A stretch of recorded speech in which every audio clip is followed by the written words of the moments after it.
Welcome to the Titusville Report on Brevard News, your home for real news in Brevard County. My name is Kevin Jeffrey, your moderator, and be sure to like, subscribe, and follow our podcast on YouTube, Facebook, and TikTok, as well as Rumble. And I'm joined, as always, by our contributor, Christopher Childs, and also our investigative reporter, Stale Bailey. And so the Titusville City Council just never fails to provide comic relief. I mean, I'm sitting there watching some of it, and I'm looking at some of the things that they're doing, and the narrative is it seems like a cover-up. They're trying to make the auditor, who unveils all of the information, look like that she's the culprit. Am I wrong, Stell? Nope, you are not wrong. They hired this asset manager, and then they bring forward both the asset manager and the auditor to this city council meeting to come in front of all the council members to talk about the audit, and they say they miraculously found these items and this money at that meeting. Miraculously. Right. Yes, correct. Yeah. So what do you think about this, Chris? About that part of finding it, there's some issues, though, between the internal auditor's report and the asset manager's report. There's one of the assets, a 25-foot trailer. The acquisition dates don't match. The generator, there's a name discrepancy. Tradewinds T150 doesn't match the auditor's report. And then there's So when did they go grab someone's car? I think they were trying to get every single thing that they could. They still didn't even get all 1.2 million, by the way. They say they got about like 800,000, but I think they were just trying to find anything they could. And then they also tried to say that, well, maybe they insinuated that maybe the auditor didn't look hard enough. She asked the division leadership of, hey, where's this truck at? And they're like, we don't know. What else is she supposed to do? Go use flock cameras to find out where this truck is? And so, so now the asset manager finds it, and they're like, oh, well, you didn't do it. So the asset manager found it. Yeah, because they brought it back from their home and now park it in the parking lot, and now it's there. Now we found it. But don't ask where it was. We don't want to know where it was. Stella, is this killing the messenger? Mm-hmm. Absolutely. I mean, it seemed like that's what they're doing, right? It seemed like and I heard Sarah Stokel, some of the pointed statements she made, it was almost directed at the auditor like she was incompetent in her statement. And maybe she should be more thorough the next time. That's kind of how I saw it. I think everybody was trying to do their job. And we had an employee that was abusing the system and was stealing. And then that led to an investigation that was probably rushed with limited resources, doing the best you can to provide a report.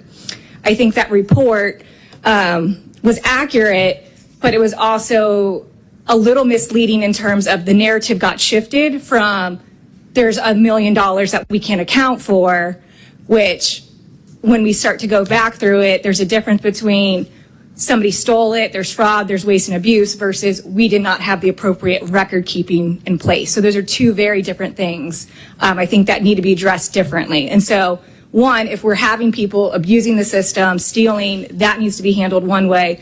And if we do not, which I feel like that's kind of what happened, if you're asking for, hey, where's this item? And you're not finding it, or nobody's responding, or it's mislocated, that's an issue. And I think part of it was because of the time crunch, quite frankly. I think, would that be accurate? What's your take on that? Well, what happened is when I gave them the division personnel, the fixed asset list to do the initial verification, I came back in a few days when they were done, and I did my verification. We both did the verification of the assets. And at that time, when he couldn't find those 35 items at 1.2 million,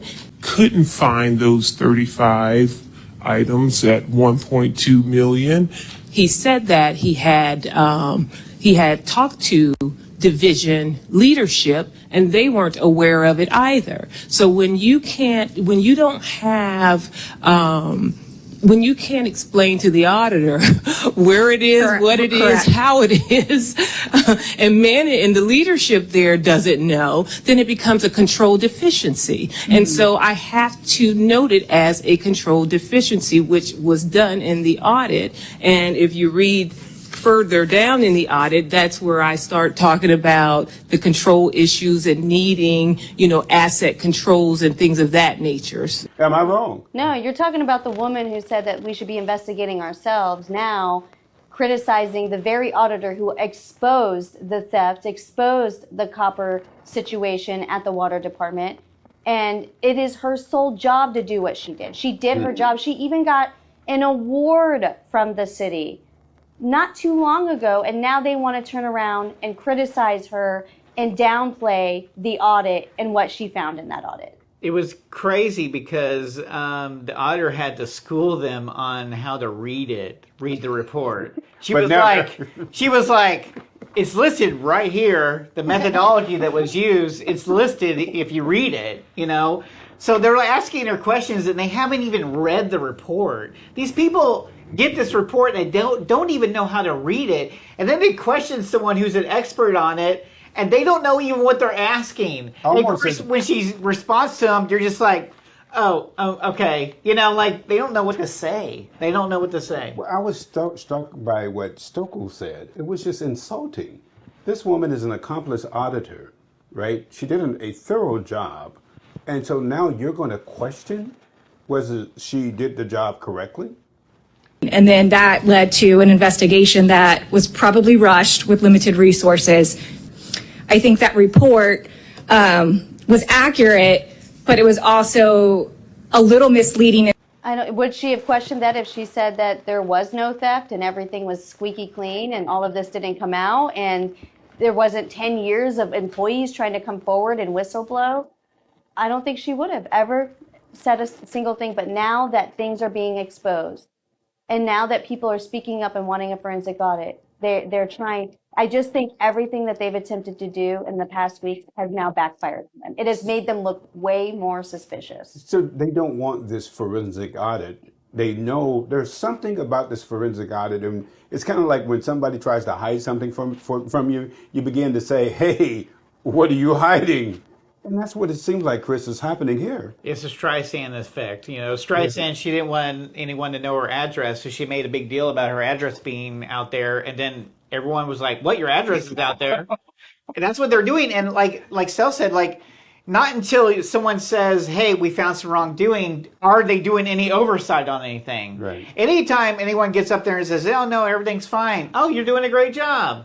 Oh, hey, there's a problem. All right, are you doing your job right? If someone takes a freaking lawnmower home and now this is not questioning anything, maybe we shouldn't arrest him. And then they're like, oh, everyone's talking about it, so maybe we should arrest him.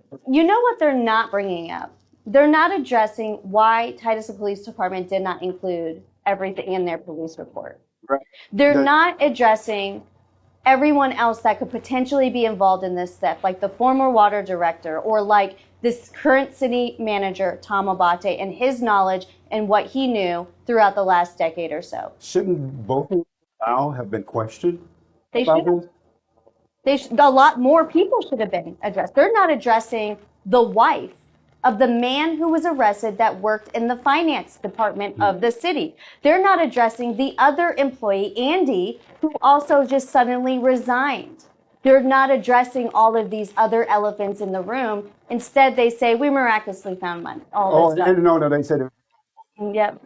So it's a lone wolf, Chris. You don't have to worry about it. That wolf's been taken care of. Yeah, we took care of that. You don't need an internal audit to show you anything. It's just going to show you the bad stuff he did. Nothing anyone else did. We swear.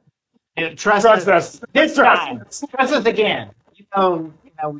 Yeah. But that's a big issue is public trust.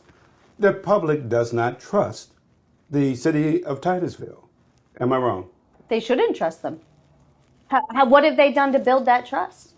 Other than after the fact, create a whistleblower phone line that we don't even know goes to somebody that you can trust. Does it go to somebody who is really good friends with the mayor, who is actively working to go on TV and downplay this?